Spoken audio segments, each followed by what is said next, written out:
I sent the message at 37,000 feet, somewhere between the life I'd built and the one I'd left behind. The cabin lights were dimmed for landing, and through the small oval window, I could see the city spreading out below me like a constellation of old promises. My thumb hovered over the send button for longer than it should have, long enough for the woman beside me to glance over, long enough for me to question whether I really wanted to do this, but I pressed it anyway.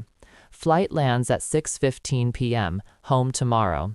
3 sentences in the family group chat that hadn't seen a message from me in 8 months. I imagined my mother's face softening as she read it, the way her eyes would crinkle at the corners. I imagined my father looking up from whatever newspaper he pretended to read these days, grunting something that might pass for acknowledgement.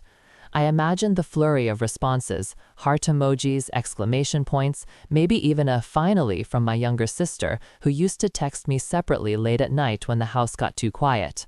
I imagined warmth waiting for me at the end of this descent, the kind of warmth that had once made home feel like the only place worth returning to. The plane's wheels touched down with a jolt that rattled through my chest. I kept my phone in my lap, screen facing up, waiting for the notifications to bloom like small electronic flowers. The seatbelt sign dinged off.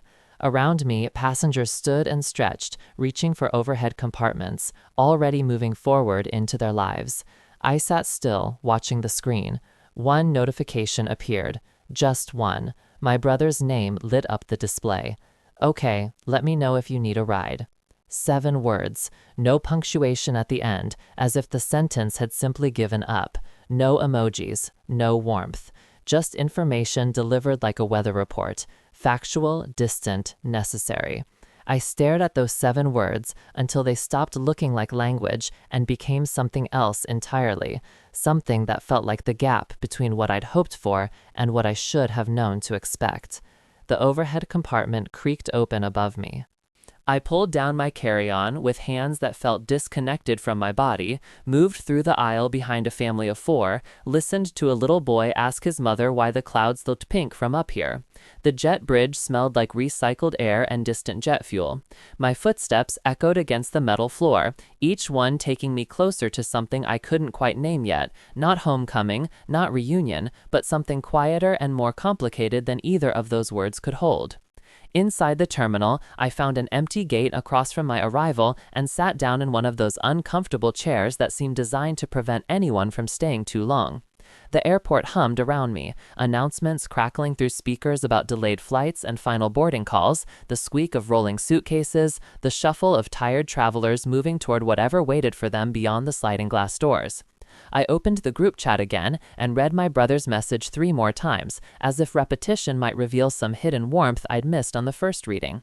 It didn't. The silence from everyone else felt heavier than the air pressure change during landing. My mother, who used to text me photos of the garden every morning. My father, who'd never been good with words, but who used to send awkward thumbs-up emojis whenever I shared news about my life in the city. My sister, who once told me I was the only person in the family who really listened. All of them, quiet. All of them, watching my message appear in the chat and choosing to say nothing at all. I texted my brother back. "That would be good, thanks." His response came immediately, as if he'd been waiting. "I'll pick you up at your apartment around noon tomorrow. That work?" "Yes." "Okay." And that was it. The entire conversation, stripped down to logistics and timestamps. I put my phone in my pocket and bought a coffee from one of those airport cafes where everything costs twice what it should. The barista was young, maybe 20, with tired eyes and a name tag that said Sophia. She smiled at me the way service workers smile at everyone, professionally pleasant but ultimately empty, and handed me a cup that burned my palm through the cardboard sleeve.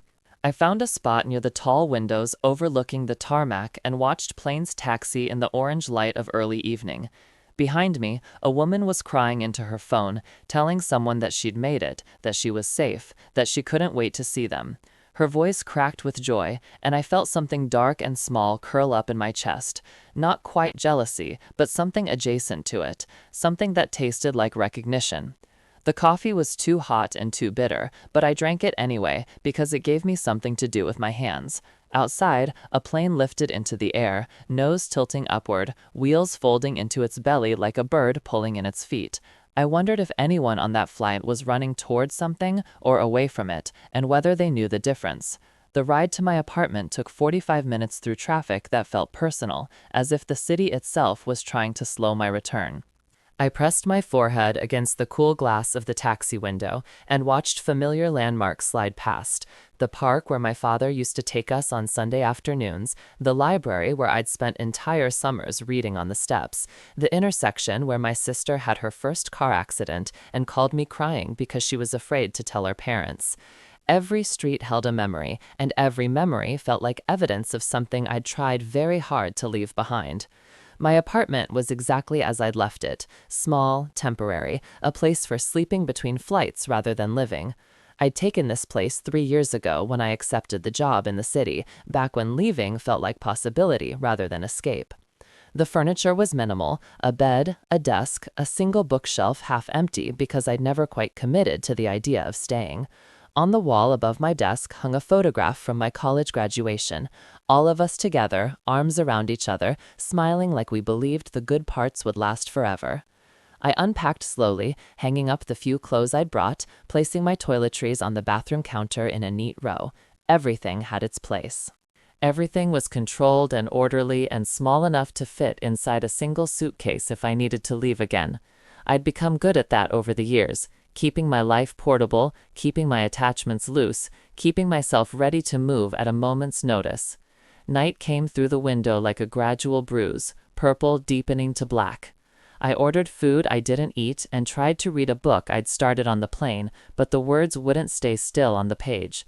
My mind kept drifting back to that group chat, to the silence that had followed my announcement, like an echo of something I'd said years ago, in a different room, to different versions of the people who used to be my family. The argument, the one I'd been trying not to think about for 3 years. It rose up now like something surfacing from deep water, breaking through all my careful forgetting. It had been winter, late December, the week between Christmas and New Year's, when time feels suspended and everyone is tired of being together but not quite ready to return to their separate lives. We'd gathered at my parents' house for dinner, all of us sitting around the same table we'd sat around for decades, eating off the same plates, using the same napkins folded into triangles the way my mother had always folded them. My father had been drinking, not drunk, never drunk, but enough that his words came slower and his opinions came sharper. We'd been talking about something small, I can't even remember what started it, and suddenly we were talking about everything, about my decision to take the job in the city, about my choice to move away from family, from responsibility, from all the unspoken expectations that had been laid on me since I was old enough to understand what it meant to be the oldest daughter. "You think you're better than us now," my father had said, his voice steady and cold. "Is that it? You get some fancy job and suddenly we're not good enough?" I tried to explain that it wasn't about that it was about building my own life, about having space to figure out who I was beyond the role I'd been playing in this family since I was born. But my words had sounded defensive even to my own ears, and defensiveness sounds like guilt if you listen to it the wrong way. My mother had sat quietly, her hands folded on the table, her face arranged in that careful neutrality she'd perfected over years of managing conflicts she didn't start. My sister had stared at her plate like it held answers, and my brother, who'd always been the peacemaker, the one who smoothed over tension with jokes and subject changes, had finally spoken up. "Maybe she has a point," he'd said quietly. "Maybe it's okay for her to want something different." My father's face had darkened. "So now you're taking her side against your own family?" "I'm not taking sides, I'm just saying." "You're saying I'm wrong, that's what you're saying." The argument had spiraled from there, pulling everyone in, turning the dinner table into a courtroom where everyone spoke at once and no one listened. I'd said things I regretted. My father had said things he probably didn't regret at all. My mother had started crying quietly, the way she cried when she wanted us to feel guilty without her having to say so. My sister had left the table without finishing her food, and my brother had looked at me with something I couldn't quite read, something that looked like disappointment or resignation or maybe just exhaustion. I'd left that night, not just the dinner, but the city, the possibility of easy returns. I'd gone back to my apartment and stopped coming home for holidays. I'd sent brief texts on birthdays and anniversaries. I'd kept in touch enough to maintain the fiction that we were still a family, but not enough to risk another evening like that one, another confrontation that would strip away the careful pretense we'd all been maintaining for years. And now I was back. Not because anything had been resolved, not because anyone had apologized or explained or made things right, but because... why was I back? I sat on the edge of my bed in the dark apartment and tried to answer that question honestly. Part of it was practical. I had a wedding to attend, a childhood friend getting married, and it felt easier to stay at my apartment than get a hotel. Part of it was curiosity. I wanted to see if time had changed anything, if distance had made the hurt less sharp. But mostly, if I was being truthful with myself, I'd come back because I was still waiting for them to miss me, still hoping that my absence had created a hole they'd felt the shape of, still foolish enough to believe that walking through the door might trigger some recognition, some moment where they'd realize what they'd lost when they'd let me go so easily. My brother's message echoed in my head. Okay, let me know if you need a ride. Not, I've missed you. Not, it'll be good to see you. Just logistics. Just the bare minimum of family obligation. I lay back on the bed, still fully closed, and stared at the ceiling. The apartment was silent except for the distant sound of traffic, the occasional siren, the ambient noise of a city that never quite sleeps. Tomorrow, my brother would pick me up. Tomorrow, I would ride in his car toward a house that used to feel like home. Tomorrow, I would find out what my absence had really meant to the people I'd left behind. But tonight, in this small, dark room, I let myself admit something I'd been avoiding for 3 years. I was afraid that I'd matter less than I'd hoped. Afraid that my leaving had been less a wound and more a relief. Afraid that the silence in the group chat wasn't thoughtlessness, but honesty, the family finally telling me what they'd been too polite to say before, that I'd already been gone long before I left. Sleep came in fragments, shallow and restless. I dreamed of airports and empty houses, of sending messages that disappeared before anyone could read them, of arriving at destinations that moved further away the closer I got. I woke at dawn with my heart racing and my phone clutched in my hand, checking for notifications that hadn't come.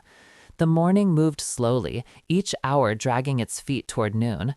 I showered and dressed carefully, choosing clothes that felt like armor, neutral colors, clean lines, nothing that would invite comment or judgment. I made coffee I didn't drink and toast I didn't eat. I stood at the window and watched the street below, people walking dogs and carrying groceries and living their small, ordinary lives without any idea that today felt like a threshold, a moment of crossing over from one version of my life into another. At 11:47, my phone buzzed. Downstairs. I picked up my bag, just a small overnight bag, enough for a weekend, nothing that suggested I planned to stay, and locked the apartment door behind me. The hallway smelled like someone's cooking, something with garlic and tomato. The elevator descended with a mechanical hum that felt like my stomach dropping. And then I pushed through the lobby door into bright October sunlight. And there he was, my brother, leaning against his car with his hands in his pockets, looking older than I remembered. His hair was shorter, his face had acquired new lines around the eyes, the kind that come from squinting into too many difficult conversations. He saw me and straightened, and for a moment we just looked at each other across the distance of 3 years and one terrible dinner. "Hey," he said. "Hey." He moved to take my bag, and I let him, and we did this small familiar dance of family courtesy that felt like muscle memory, the politeness of people who used to know each other well enough to be polite. He put my bag in the trunk, I got in the passenger seat, he started the engine, and just like that, we were on our way. The car smelt like mint and old coffee. He kept the radio off.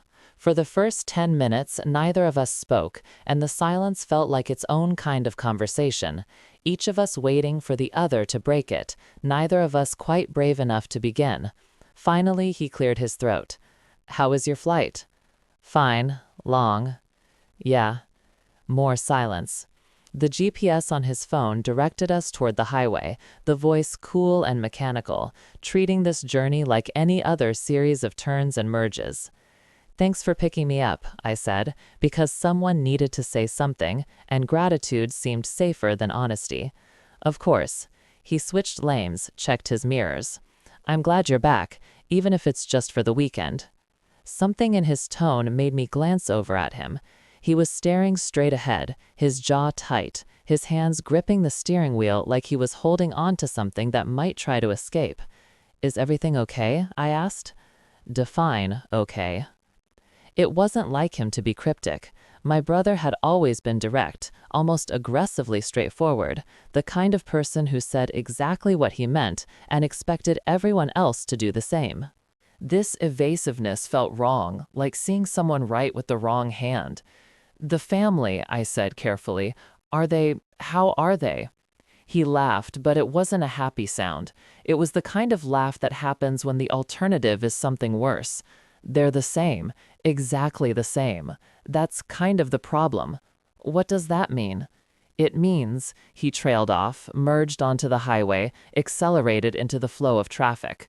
"It means we should talk before we get there, before you walk into that house with expectations." My stomach tightened. Expectations about what?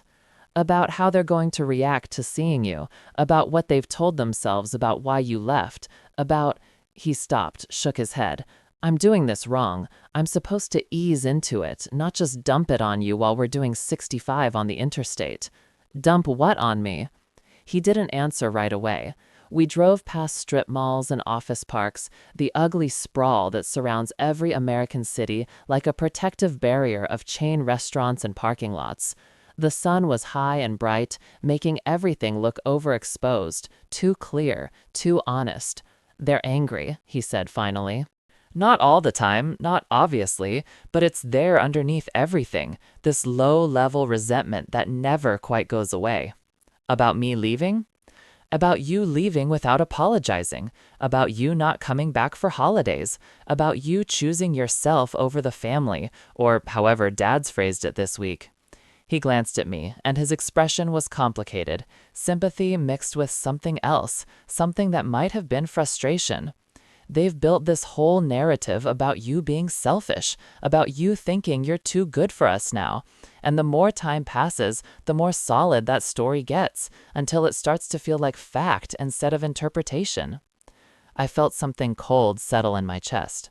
"And you? Do you believe that story?" "No," he said it immediately, firmly. "I know why you left. I know what that dinner was like, what it had been building toward for years. I understand why you needed distance. But I'm the only one who does. Mom and Dad have convinced themselves that you're the problem, that everything would be fine if you just admitted you were wrong and came home and pretended like nothing happened." "And Sarah," he paused, and I heard the hesitation in his voice. "Sarah's caught in the middle. She misses you, but she's still living at home, still dealing with them every day, and it's easier for her to go along with their version of things than to push back." Sarah, my little sister, who used to crawl into my bed during thunderstorms, who used to ask me about everything from homework to boys to how to survive in a family that felt like a small cage.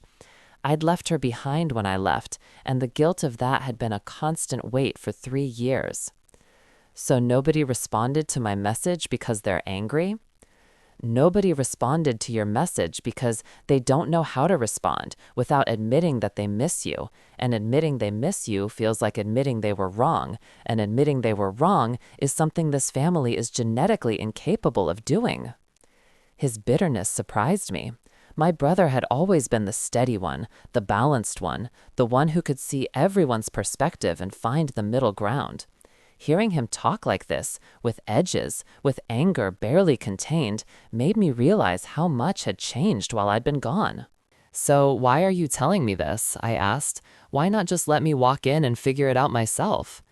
He was quiet for a long moment, long enough that I thought maybe he wouldn't answer.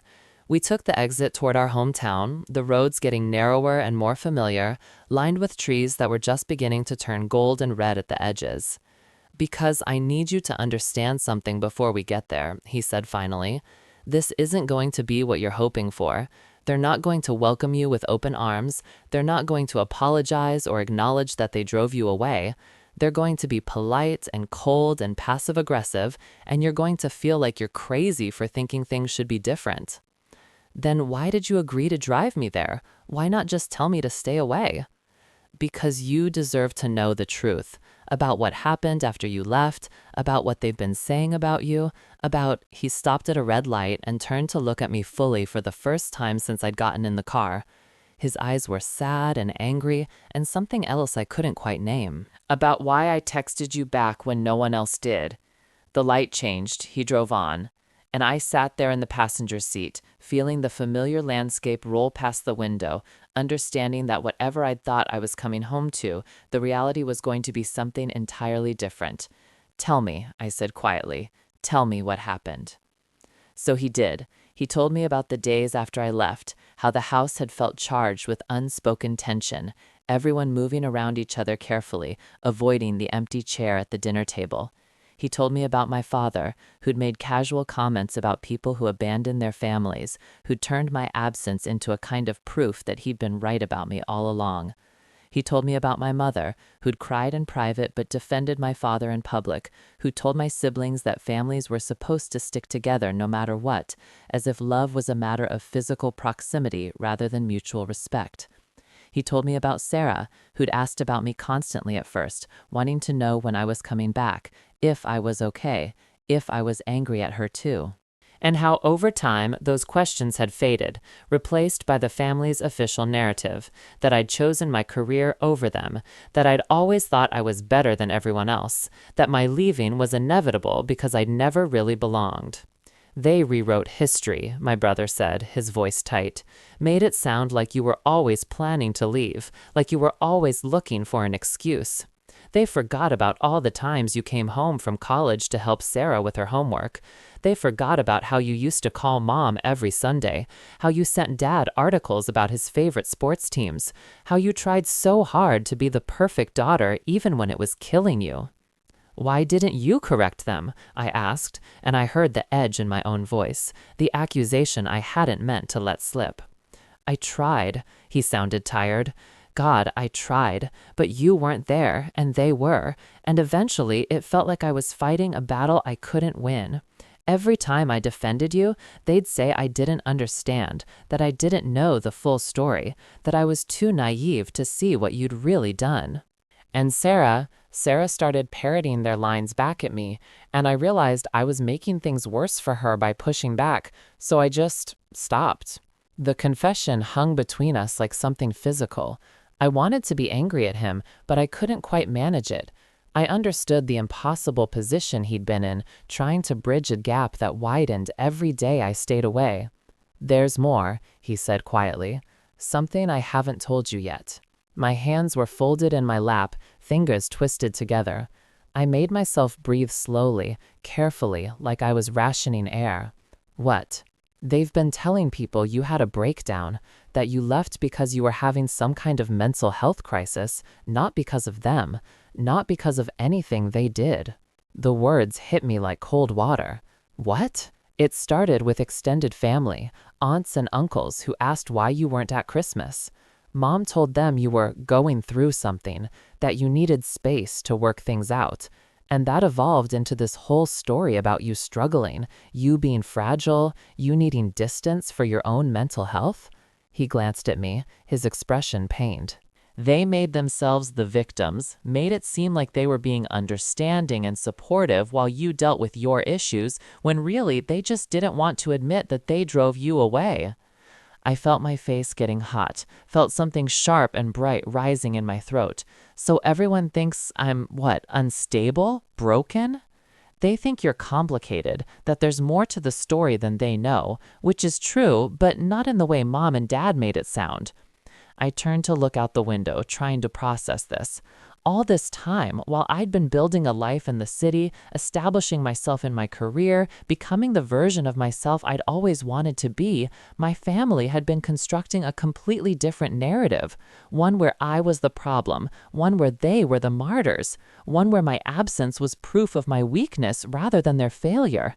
Why are you telling me this now? I asked, still not looking at him. Why not just let me find out on my own? Because I couldn't do it anymore. His voice cracked slightly. I couldn't keep participating in their lie. Couldn't keep going to family dinners and pretending like everything was fine, like you deserved to be erased this way. And when you texted saying you were coming back, He stopped, collected himself. I knew I had to tell you before you walked into that house expecting something that isn't there anymore. We were getting close now. I recognized these streets, these houses, the particular quality of light that filtered through the old oak trees lining the roads. My chest felt tight. Are you taking me there? I asked. To the house? Not yet. I thought we could stop somewhere first. Talk more. I know this is a lot to take in. He pulled into the parking lot of a coffee shop I'd been to 100 times before, a place where I used to study for exams, where I'd met friends, where my father had once bought me hot chocolate after a particularly bad day at school and told me that everything would be okay. The irony wasn't lost on me. Inside, the shop was mostly empty, just a few people bent over laptops, the quiet hum of espresso machines and low conversation. My brother ordered for both of us. He still remembered what I liked, and something about that small detail made my eyes sting. We sat at a table in the corner, by the window, where we could watch people walking past on the sidewalk. I know I'm dumping this all on you at once, he said, wrapping his hands around his cup. I'm sorry. I've been rehearsing what to say for days, and now that I'm actually saying it, I realize there's no good way to tell someone that their family has been rewriting them. You said I deserved to know the truth, I said carefully. What else haven't you told me? He looked at me for a long moment, and I saw him weighing something, deciding how honest to be. Finally, he spoke. Sarah's getting married. The words landed wrong, didn't make sense. What? When? She didn't tell you, I know. Nobody told you. But she's only, I tried to do the math, she's 23. 24 next month, and she's been with this guy for 2 years. He's fine, I guess. Works in insurance, has a beard. I don't know. I can't really get a read on him, but she seems happy. When's the wedding? 6 months, spring. She's been planning it since summer. Since August, maybe July. All those months while I'd been working, living my life, thinking occasionally about my sister and hoping she was okay. And she'd been planning a wedding she had no intention of inviting me to. Does she not want me there? I asked, and my voice came out smaller than I intended. I don't know what she wants anymore. She's become like them, absorbed their version of events, their resentment, their need to be right about everything. When I asked her if she was going to tell you about the wedding, she said she didn't want any drama on her big day. Drama meaning me? Drama meaning anyone who might remind her that our family isn't perfect, that there are cracks in the foundation we've all been pretending are supposed to be there. I sipped my coffee without tasting it. Everything felt surreal, like I'd walked into a play where everyone knew their lines except me, and all the lines were about what a terrible person I was. So why did you text me back? I asked. When I sent that message to the group, why were you the only one who responded?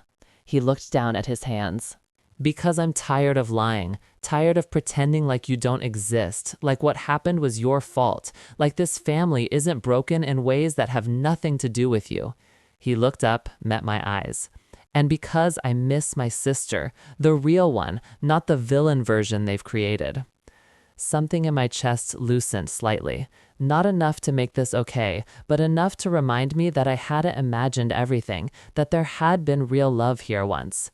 What do you want me to do? I asked. You drove me halfway home, told me everything's terrible, that nobody wants to see me, that they've been lying about me for years. So what now? Do I just turn around, go back to my apartment and pretend I never came?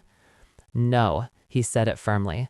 I want you to come to the house. I want you to see them, to hear what they say, to understand exactly who they've become.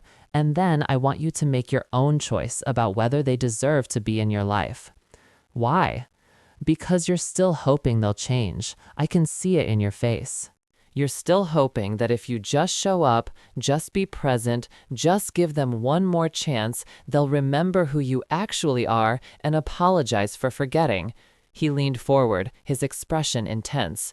But they won't, and you need to see that for yourself, need to stop carrying around this hope that's slowly poisoning you. So this is what? Therapy? You're helping me let go? I'm helping you see clearly there's a difference. I wanted to argue with him, wanted to defend our parents, wanted to believe that he was wrong and everything could still be fixed with the right words and the right order. But I'd been telling myself those lies for 3 years, and they'd gotten thinner each time I repeated them. What if I don't want to see clearly? I asked quietly. What if I want to keep believing that it could get better? Then you'll spend the rest of your life waiting for something that's never going to happen, and you deserve better than that. We finished our coffee in silence. Outside, the afternoon light was starting to slant, turning everything golden and temporary. I watched a young woman pushing a stroller, a man walking a dog, an elderly couple holding hands with the casual intimacy of people who'd been doing it for decades. Normal people living normal lives, unburdened by the particular kind of family damage that made coming home feel like preparing for battle. "Okay," I said finally, "let's go." My brother nodded, stood, threw away our cups, and we walked back to the car, got in, drove the last few miles toward the house where I grew up, where every room held memories I'd been trying to outrun, where my family waited to prove whether my brother's warnings had been generous or optimistic. The house looked smaller than I remembered. Isn't that always the way? The places that loom so large in memory shrink down to their actual dimensions when you return, revealing themselves as ordinary, manageable, less powerful than you'd believed. The white siding needed painting. The garden that my mother used to tend obsessively had gone a bit wild, flowers blooming in careless abundance without her careful shaping. My father's truck was in the driveway, older and more rusted than the last time I'd seen it. My brother parked on the street. Neither of us moved to get out. "Last chance," he said. "We can still leave." "No, I need to do this." "Okay, just remember what I told you. Don't expect them to be who you want them to be." "I'll try." We got out of the car. He pulled my bag from the trunk. We walked up the front path together, past the maple tree my father had planted the year I was born, past the porch where we used to sit on summer evenings. The door was unlocked. It always was during the day, a small-town habit my parents had never broken, despite my mother's occasional worries about crime. Inside, the house smelled exactly as it always had: coffee and laundry detergent, and something deeper and older, the particular scent of a place that's absorbed decades of living. The hallway was lined with photographs, and I couldn't help but notice as we passed that most of the recent ones didn't include me. Graduations, birthdays, family gatherings, all documented without my presence, as if I'd been carefully edited out of the family narrative. "Mom, Dad," my brother called, "we're here." There was a pause, the kind that stretches slightly too long, and then my mother appeared at the top of the stairs. She looked the same, but different, the way people do when you haven't seen them in person for years. Her hair was shorter, grayer. She'd lost weight or gained it, I couldn't quite tell. But her expression was instantly familiar, guarded, careful. The face she made when she was trying not to show what she was really feeling. "You're here," she said, coming down the stairs slowly. "We weren't sure what time to expect you." "I texted," I said. "Yes, I saw that, though a bit more notice would have been nice." It was such a small comment, so mild on the surface, but it carried the weight of 3 years of unspoken resentment. A bit more notice, as if the problem with my return wasn't my absence, but my failure to schedule it more conveniently. "Sorry," I said, because what else could I say? She reached the bottom of the stairs and stood there, not moving to hug me, not reaching out, just standing and looking at me, like I was a guest she was obligated to welcome but didn't particularly want to see. "You look tired," she said. "The flight must have been exhausting." It was fine. "Well, you're here now." My brother set my bag down by the stairs, and the sound of it hitting the floor seemed too loud, an exclamation point on the awkwardness of this moment. "Where's Dad?" he asked. "In his office, working on something." My mother's eyes never left my face. "Sarah should be home soon. She's at the venue, dealing with some crisis about centerpieces." "The venue?" I repeated, letting the words hang there. My mother had the grace to look slightly uncomfortable. "Yes, for the wedding. I'm sure your brother mentioned it." "He did, just now, actually, in the car." "Ah." She smoothed her hands over her sweater, a nervous gesture I remembered from childhood.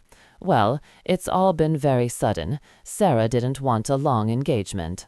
I would have liked to know. Yes, well, things have been complicated. There it was, the passive voice, the vague gestures toward complexity without any specifics, the careful avoidance of saying anything that might require actual honesty. Things have been complicated, as if the complication was weather, something that happened to us rather than something we created. Should I go put my bag in my room? I asked. Another pause, this one slightly too long. Actually, Sarah's been using your room. Her old room was too small for all her wedding planning materials, so we thought, well, we didn't think you'd need it anymore, so we let her spread out.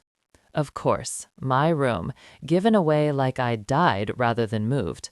Evidence that my leaving had been permanent in their minds, that they'd already made space for my absence in the architecture of the house. That's fine, I said, keeping my voice level. Where should I put my things? The guest room is available, top of the stairs on the left. You remember. I remembered. The guest room with its neutral walls and furniture that no one loved. The room for people passing through, not family, guests. My brother picked up my bag before I could reach for it. I'll show her, he said, and there was an edge in his voice that made my mother look at him sharply. Thank you, sweetie. She turned back to me. I'll let your father know you're here. We're having dinner at 6. Nothing fancy, just what we usually have. Okay. She nodded once and disappeared toward the back of the house, toward my father's office, and I felt the weight of her absence like relief. My brother jerked his head toward the stairs, and I followed him up. The guest room was exactly as I remembered it, bland and impersonal, with a queen bed covered in a beige comforter, a dresser with nothing on it, a small desk under the window. My brother set my bag on the bed and closed the door behind us. I'm sorry, he said quietly. I should have warned you about the room. It's fine. I get it. I left, so they moved on. It's not fine. Nothing about this is fine. He ran a hand through his hair, frustrated. Did you hear how she talked to you, like you were a distant relative she barely remembered? I heard. And you're just going to accept it? What else am I supposed to do? Demand my room back? Start a fight in the hallway? I came here knowing what to expect, remember? You prepared me. Knowing it and experiencing it are different things. He was right, but I didn't want to admit it. I sat down on the edge of the bed and looked around at the neutral walls, this room that was designed for temporary occupancy, for people who didn't stay. How long do I have to be here, I asked, before I can reasonably leave? The wedding you came for isn't until tomorrow evening, so at least until then. And Sarah, when do I get to see her, or is she going to avoid me the whole time? She'll come. She's curious, even if she won't admit it, and she'll want to perform for Mom and Dad, show them how unaffected she is by your return. This is insane, I said quietly. This whole thing. We're adults. Why are we playing these games? Because the alternative is honesty, and this family doesn't do honesty. We do performance, we do roles, we do carefully maintained fictions that keep us from having to actually talk about anything that matters. There was a knock on the door, and we both went quiet. My mother's voice came through. Honey, your father wants to see you, in his office. Of course he did. The summons, the audience with the king. My father had always communicated through power plays, small demonstrations of who was in charge, who decided when conversations happened, and how they went. I'll be right there, I called. My mother's footsteps retreated down the hall. My brother looked at me with something like pity. Want me to come with you? No, I should do this alone. He's going to be difficult. He's always difficult, that's his baseline. My brother squeezed my shoulder once, a gesture of solidarity or maybe just sympathy, and left me alone in the guest room. I stood up, smoothed my clothes, took a breath. Then I walked down the stairs and through the house toward my father's office, that small room at the back where he'd spent most of my childhood, door closed, working on projects that were always more important than whatever his children needed. I knocked. Dad? Come in. He was sitting at his desk, papers spread out in front of him, glasses perched on his nose. He looked up as I entered, and for a moment his face was unreadable. Then he took off his glasses and folded them carefully, deliberately, in a way that made it clear this was going to be a conversation rather than a casual greeting. "So," he said, "you're back." "I'm back." 3 years, that's a long time to stay away. I had work and other commitments. Too busy for family, I understand. You've made that very clear. There it was already, the accusation delivered in a tone that was almost casual, as if he was commenting on the weather rather than cutting into old wounds. "That's not fair," I said quietly. "Isn't it? You left after that dinner. You stopped coming home for holidays. You barely called. What am I supposed to think, except that you decided we weren't worth your time anymore?"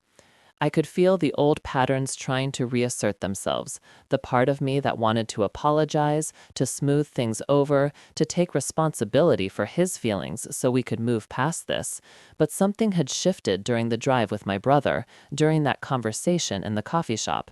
Some part of me had started to wake up to the reality of what was happening here. "I left because you made it impossible to stay," I said. "Because that dinner turned into an interrogation about my choices, because you couldn't accept that I wanted something different than what you'd planned for me." His face hardened. "So this is my fault? Your leaving, your silence, your complete absence from this family, that's all on me?" "I'm not saying it's all on you. I'm saying it wasn't all on me either. But that's not how you've told the story, is it?" "I don't know what you mean." "I mean the narrative you've been selling to everyone, about me having a breakdown, needing space, being unstable, about me being the problem, instead of there being an actual problem between us." For the first time, he looked caught, like I'd said something he hadn't expected me to know. His eyes flickered toward the door, as if checking to make sure we were alone. "Who told you that?" "Does it matter? Is it true?" He was quiet for a moment, and I saw him weighing his options, deciding how to play this. Finally, he spoke, his voice colder than before. "People were asking questions about why you weren't around. What was I supposed to tell them? That my daughter decided her family wasn't good enough for her anymore? That she'd rather spend holidays alone in some apartment than come home where she belongs? You could have told them the truth, that we had a disagreement, that we were working through it, that families sometimes need distance. The truth is complicated. So you chose a lie that made me look unstable and you look patient." His jaw tightened. "I chose an explanation that kept our private business private. I protected you, even when you didn't deserve it." The audacity of that statement, that he'd protected me by telling people I was having a mental health crisis, was almost breathtaking. But before I could respond, he stood up, came around the desk, positioned himself between me and the door in a way that felt deliberate. "You want to come back now after 3 years and act like you're the victim?" he said, his voice low and controlled. "You want to rewrite history and pretend like you didn't choose to leave? Fine, but don't expect me to participate in that fiction. You made your choice. You live with it." "I am living with it. I've been living with it for 3 years. But I came back because—" I stopped, hearing how naive I sounded. "I don't know what I thought." "You thought we'd welcome you with open arms, thought we'd forget everything and pretend like nothing happened." He shook his head. "That's not how it works. Actions have consequences. You taught us we weren't important to you. Now you have to live with the fact that maybe you're not as important to us as you used to be." The words landed like blows, each one precise and intentional. And the worst part was that he believed them. I could see it in his face. He'd told himself this story so many times that it had become true for him. I was the daughter who'd abandoned the family. He was the father who'd been abandoned. And nothing I said now would change that narrative, because changing it would require him to examine his own role in driving me away. "Okay," I said quietly. "If that's how you feel, then why am I here? Why did you let my brother bring me to the house?" "Because your mother wanted to see you. Because Sarah deserves to have her sister here for dinner, even if you don't deserve to be part of her wedding. Because—" He stopped, and for just a moment, something else flickered across his face. Something that might have been regret or loss or just exhaustion. Because you're still family, even if you don't act like it. There was nothing I could say to that, no argument I could make that would penetrate the wall he'd built around himself, so I just nodded once and moved toward the door. He didn't stop me, didn't call me back. I left his office and closed the door behind me and stood in the hallway trying to remember how to breathe normally. My mother was in the kitchen, chopping vegetables with methodical precision. She looked up as I entered, and I saw her clock my expression, saw her decide not to comment on it. "Everything okay?" she asked, in a tone that made it clear she didn't really want to know. "Fine." "Good. Can you set the table? We'll eat in about an hour." So I set the table, laying out plates and silverware in the dining room where we'd had that terrible dinner 3 years ago, where everything had fallen apart. The table looked the same, the chairs were in the same positions, only the people had changed. Or maybe we'd just finally revealed who we'd always been, stripped away the pretense of family unity to expose the resentments underneath. My brother found me there, arranging napkins with more care than the task required. "How'd it go with Dad?" he asked. "About how you'd expect." "That bad?" "He thinks I abandoned the family, thinks I don't deserve to be welcomed back, thinks he's been protecting me by lying about me." I looked at my brother. "How did you live with them these past 3 years? How did you sit through dinners knowing what they were saying about me?" By telling myself I was staying for Sarah, by believing that someone needed to remember the truth. He leaned against the doorframe. And by counting the days until I could move out. "You're leaving?" "Got accepted to grad school, start in January, 3 states away. I didn't tell them yet because I didn't want to deal with the guilt trip, but yeah, I'm out." I felt something twist in my chest, relief that he was escaping, sadness that he'd felt trapped, understanding that we'd both been looking for exits in different directions. "Good," I said. "You should go, build your own life." "That's what you did, and look how they talk about you." "Let them talk. At least I'm not stuck here, performing the role of perfect daughter for an audience that will never be satisfied." He smiled grimly. "That's the most honest thing anyone said in this house in 3 years." The front door opened and we heard Sarah's voice calling out, bright and deliberately cheerful. "I'm home! Crisis averter! The centerpieces will be perfect." My brother and I looked at each other. "Ready?" he asked. "No, but let's do it anyway." We walked into the front hall together. Sarah was pulling off her jacket, still talking to my mother about flowers and place cards and all the minutiae of wedding planning. She looked so grown up, so different from the teenager I left behind. Her hair was longer, styled in a way I'd never seen before. She wore an engagement ring that caught the light, sparkled with small diamonds. Then she saw me. The change in her expression was instantaneous, the bright smile faltering, the easy chatter stopping mid-sentence. For just a moment, she looked like the little sister I remembered, the one who'd hugged me goodbye 3 years ago with tears in her eyes. Then the shutters came down, and she was someone else, someone harder and more guarded.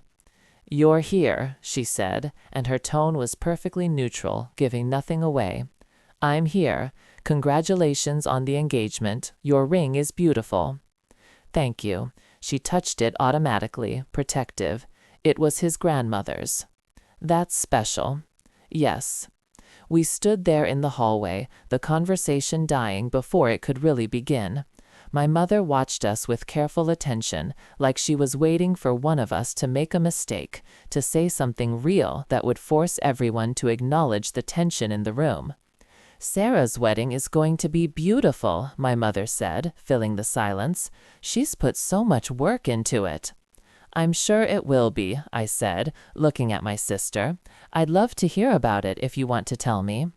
Sarah's expression flickered. I saw her weighing whether to engage, whether to let me back in even a little.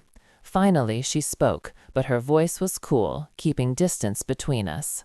"There's not much to tell. It's in the spring, like you probably heard. Small ceremony, family and close friends. Nothing too elaborate." "When in the spring?"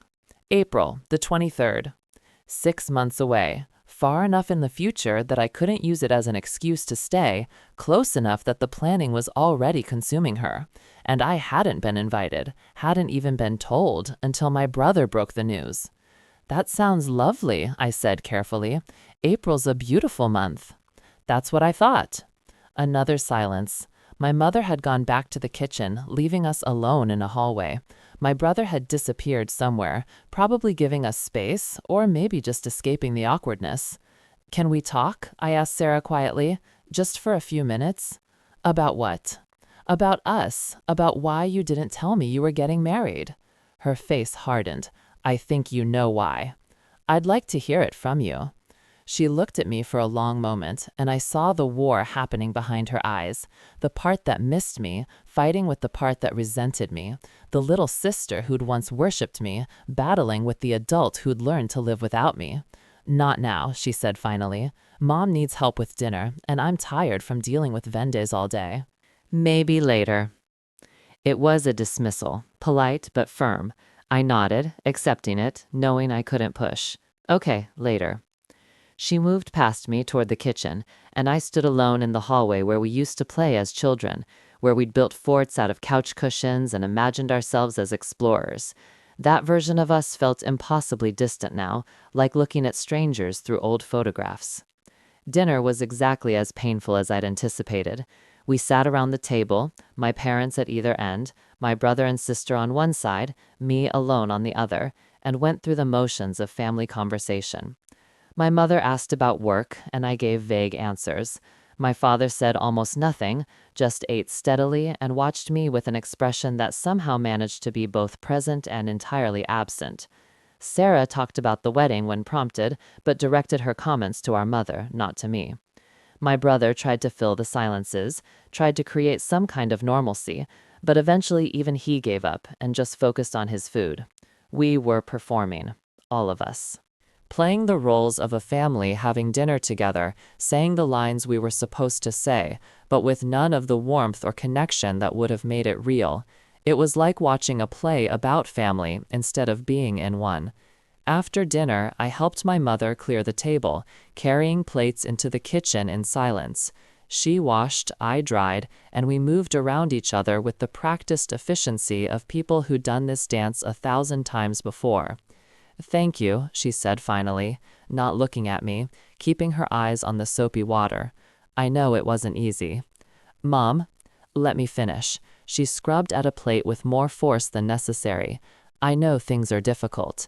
I know you and your father have your issues, but family is family, and we have to find ways to move forward, even when it's hard. Move forward how? By pretending nothing happened? By not talking about why I left? By accepting that people make mistakes and forgiving them and choosing to be together despite everything. She finally looked at me, and her eyes were tired. That's what family does. We forgive. But who's asking for forgiveness? Because from where I'm standing, it seems like I'm the only one who's expected to apologize. Her face tightened. I'm not going to get into this now, not when we're finally all together again. We're not together, though, not really. We're just in the same room, saying words at each other, pretending like everything's fine when it's not. What do you want from me? She asked, and there was something almost desperate in her voice. What do you want me to say? That your father was wrong? That we should have handled things differently? Would that make you happy? I don't want you to say anything you don't mean. I stopped trying to find the words. I want someone to acknowledge that I didn't leave for no reason, that something happened here that made staying impossible, that I'm not the villain in this story. She turned back to the sink, her hands moving through the water. Everyone's the villain in someone's story, she said quietly. Everyone's the hero in their own. It was the closest thing to honesty she'd offered all day, and I understood then that this was all I was going to get. She wasn't going to choose sides, wasn't going to validate my version of events, wasn't going to risk her own peace by acknowledging the role she'd played in pushing me away. She was going to remain neutral, Switzerland in the family war, and hope that somehow that would be enough to keep us all in orbit around her. I finished drying the dishes in silence. When we were done, she hung up her dish towel with careful precision and turned to me. Sarah's planning to watch a movie in the living room. You should join her. Spend some time together. I don't think she wants me to. She does. She's just being stubborn. Go. I'll clean up the rest. It felt like an order more than a suggestion, so I went. I found Sarah curled up on the couch, remote in hand, scrolling through options on the TV. She glanced up when I entered, and I saw her consider asking me to leave, then decide against it. "Mom sent you, didn't she?" Sarah asked. "She suggested we spend time together." Of course she did. Sarah went back to scrolling. "She thinks if she forces us into the same room long enough, we'll magically fix everything and go back to being best friends." "We don't have to watch a movie if you don't want to." "No, it's fine. Sit." She patted the couch beside her, but the gesture was mechanical, lacking warmth. I was going to watch something anyway. Might as well have company. I sat down, leaving space between us, not wanting to presume closeness we didn't have anymore. She selected something, a comedy I'd never heard of, and we settled into watching in silence. About 20 minutes in, during a particularly unfunny scene, she spoke without looking at me. "Why did you really come back?" "There's a wedding tomorrow, a friend from high school." "That's it? That's the only reason?" I considered lying, giving her the simple answer she was asking for, but something about the darkness of the room, the flickering light from the TV, made honesty feel possible. No, I also wanted to see if anything had changed, if enough time had passed that maybe we could start over. And has it changed, I mean? I don't think so. She nodded slowly, like I'd confirmed something she'd already known. "I didn't think it would. People don't change. They just get better at pretending they have." "Is that what you think I'm doing? Pretending?" "I think you left because you couldn't handle being part of this family. And now you're back because you feel guilty about leaving, but the reasons you left are still here, still exactly the same. So nothing's really changed, except now we're all 3 years older and better at being disappointed." The insight surprised me. When had my little sister gotten so perceptive? When had she learned to see through people this clearly? "You're right," I said quietly. "The reasons I left are still here. But I didn't leave because I couldn't handle being part of the family. I left because I was drowning in it. Because every day I stayed, I lost a little more of myself, trying to be who everyone needed me to be." "And what about what I needed?" She finally looked at me, and her eyes were bright with tears she was determined not to shed. "What about having a sister? Did you think about that when you decided to disappear?" "I didn't disappear. I moved. There's a difference." "Not from where I was sitting." "One day you were here, and the next you were gone, and everyone was angry and confused, and I was caught in the middle trying to understand what happened. And when I tried to ask Mom and Dad about it, they just said you were going through something, that you needed space, that you'd come back when you were ready. But you didn't come back, not for birthdays, not for holidays, not for anything. So yeah, from my perspective, you disappeared." "I'm sorry," the words felt inadequate, but they were all I had. "I'm sorry I left you here to deal with them alone. I'm sorry I wasn't there when you needed me. I'm sorry I made a choice that hurt you, even though it was the only choice I could make for myself." See, that's what I don't get, how it could be the only choice. People have fights with their families all the time. They don't just leave and never come back. It wasn't just one fight, Sarah. It was years of feeling like I was supposed to be someone I wasn't. Years of trying to meet expectations I couldn't meet. Years of slowly realizing that the person I was becoming in this house wasn't someone I wanted to be. "So you ran away." "I left to survive." She was quiet for a long time, staring at the TV without really watching it. The movie played on, people laughing at things that weren't funny, living lives that were simpler than ours. "I'm getting married," she said finally, "and I didn't invite you because I was afraid you'd make it about you, about your issues with Mom and Dad, about your problems with the family. I wanted one day that was just about me and him, without all the complicated history and resentment and questions about why we can't all just get along." I understand. Do you? Do you really understand what it's like to plan a wedding and have everyone ask where your sister is, why she's not helping, if there's some kind of family drama? Do you know how many times I've had to explain your absence, justify it, pretend like it doesn't hurt? No, I don't know that. But I know what it's like to be turned into the problem, to have your whole family rewrite your story so they don't have to examine their own behavior. And I'm sorry that my leaving put you in that position, but I'm not sorry I left. She turned to look at me fully then, and her expression was complicated, hurt and anger mixed with something that might have been understanding, or at least the beginning of it. Mom and Dad told everyone you had a breakdown, she said quietly. My brother told me. Did you know that? Did he tell you that I believed them at first? That I actually thought you were sick? That you'd left because you were having some kind of mental health crisis? She laughed bitterly. It took me almost a year to realize they were lying, that you weren't sick. You were just done with us. Not done with you. Never done with you. Then why didn't you call? Why didn't you text? Why didn't you reach out at all, except for those generic happy birthday messages that felt like they came from a stranger? Because I'm a coward, Sarah.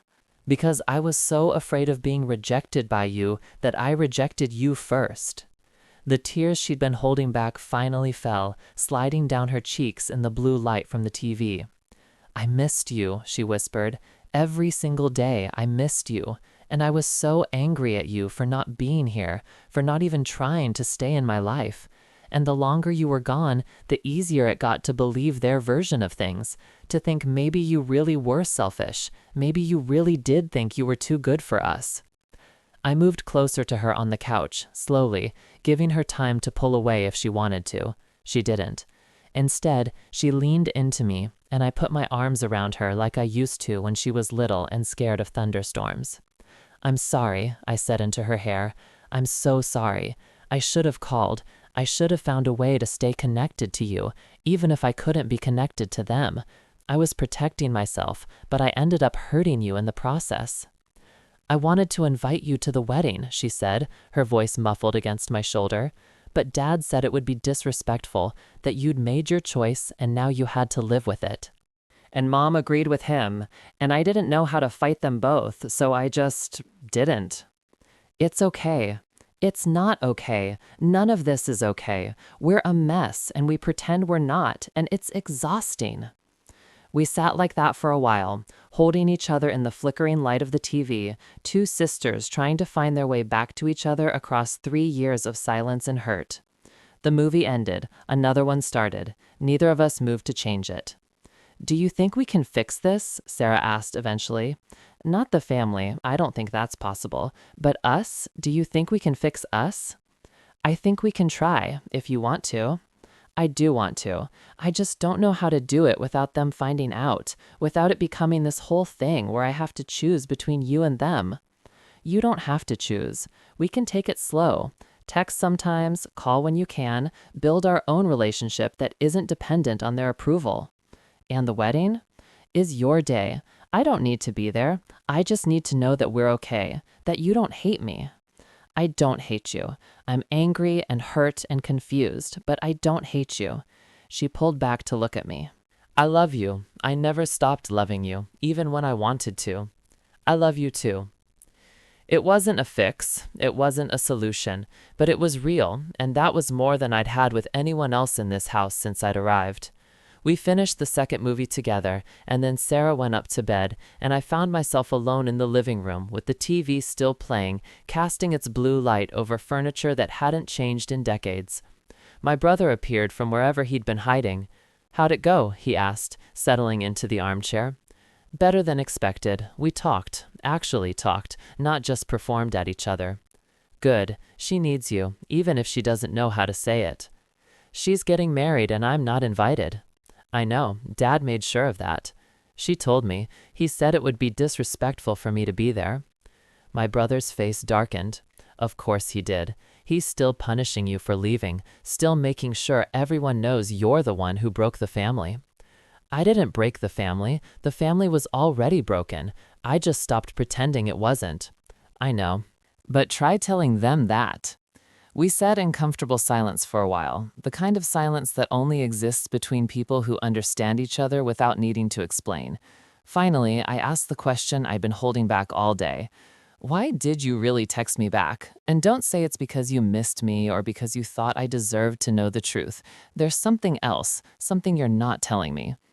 He looked at me for a long moment, weighing something. Then he leaned forward, elbows on his knees, and spoke quietly. Because I'm leaving, and I needed to know you'd be okay. Needed to know that even if Sarah was stuck here with them, at least you and I could maintain some kind of relationship, some connection that isn't poisoned by their resentment. When are you leaving? End of December.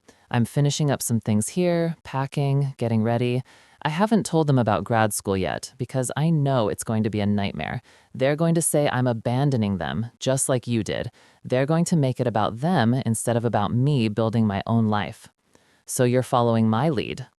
I'm following the example you set. You showed me it was possible to leave, to choose yourself, even when it costs you. And I'm grateful for that, even if they never will be. They're going to blame me for you leaving too, you know. They're going to say I poisoned you against them, that I corrupted you with my selfishness. Let them. I'm done caring what they think. He stood up, stretched. You should get some sleep. Tomorrow's going to be long. The wedding? And whatever happens after. I have a feeling this weekend is going to be a turning point, one way or another. He was right, though neither of us knew yet how right he was. I went upstairs to the guest room and lay in the bed that smelled like nothing, in the room that held no memories. Through the wall, I could hear my parents talking in their bedroom, voices low and indistinct. I wondered what they were saying about me, what narrative they were reinforcing, what lies they were telling themselves to avoid examining their own role in all of this. Sleep came eventually, restless and full of half-formed dreams about houses with too many doors, about messages sent to people who never responded, about coming home to find all the furniture rearranged and no one willing to admit anything had changed. I woke early, before anyone else, and lay in the gray morning light, trying to remember why I'd thought this was a good idea. The wedding wasn't until evening. I had a whole day to get through first, a whole day of careful navigation through a house that felt like a minefield. I showered, dressed, went downstairs quietly. My mother was already in the kitchen, making coffee with the methodical movements of someone who's been doing it the same way for decades. "Morning," she said without looking up. "You're up early." "Couldn't sleep." "There's coffee. Help yourself." I poured a cup and stood by the window, looking out at the backyard where my father used to push us on the swing set that was long gone now, replaced by a garden bed full of perennials. Everything changes, and nothing does. "Your sister's wedding dress is hanging in her room," my mother said, still not looking at me. "If you wanted to see it before she wakes up." It felt like an olive branch, small and tentative, or maybe just a test to see if I'd take the bait, if I'd go into Sarah's room, my old room, and see what I'd been excluded from. "I'll wait until she wants to show me," I said. My mother nodded, like she'd expected that answer. "She's excited, nervous, but excited. Her fiancé is a good man, stable, he'll take care of her." "I'm glad." "She wishes you were going to be there, at the wedding, I mean. She won't say it, but I can tell." "Did you wish I was going to be there?" She finally looked at me, and her expression was complicated. "I wish things were different. I wish we were the kind of family that could have everyone together without it being complicated. But we're not, and wishing doesn't change anything." "No, it doesn't. Your father's not going to apologize, if that's what you're waiting for. He thinks he was right, thinks you were disrespectful, thinks you owe him an apology before anything can move forward." "And you? What do you think?" "I think everyone was hurt, and everyone said things they shouldn't have, and nobody wants to be the first one to back down." She turned back to her coffee, adding cream with precise measurements. "I think pride is killing this family, and we're all too stubborn to admit it." It was the most honest thing she'd said since I arrived, and I wanted to push it further, wanted to ask her to choose a side, to acknowledge that maybe, just maybe, I hadn't been entirely wrong to leave. But before I could speak, my father came into the kitchen, and the moment closed like a door slamming shut. "You're up," he said to me, his tone neutral. "Couldn't sleep." He poured himself coffee, added nothing, drank it black and bitter the way he drank everything. "What time's your thing today?" "The wedding? 7 o'clock. "And then?" "And then I go back to my apartment. Tomorrow, probably." "Already? You just got here." There was something almost accusatory in his tone, as if my planned departure was further evidence of my failure to commit to family, to stay when staying was uncomfortable. I have work Monday, I said, which was true but also an excuse, a socially acceptable reason to leave that had nothing to do with the fact that every moment in this house felt like slowly suffocating. Always work, he muttered, always something more important than family. Dad, I'm not starting an argument,